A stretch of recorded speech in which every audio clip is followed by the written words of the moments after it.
তুমি এইখানে? তুমি? দোস্ত কি অবস্থা রে? একটু ভাবির সাথে আড্ডা দিচ্ছিলাম আর কি।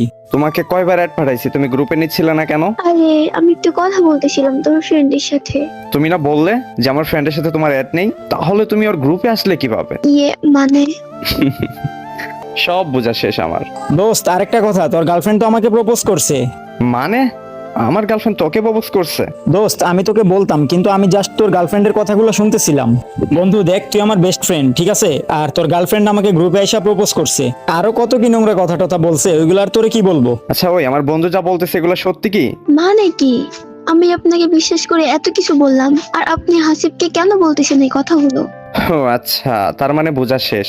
তোর যদি বিশ্বাস না হয়, আমি স্ক্রিন রেকর্ড করে রাখছি ওর ভয়েস, আমি তোকে হোয়াটসঅ্যাপে পাঠিয়ে দিচ্ছি, তুই দেখ। আরে না বন্ধু, পাঠাতে হবে না, আমার সব বোঝা শেষ। আজব, আপনি আমার সাথে বিশ্বাসঘাতকতা করলেন। বিশ্বাসঘাতকতা মানে?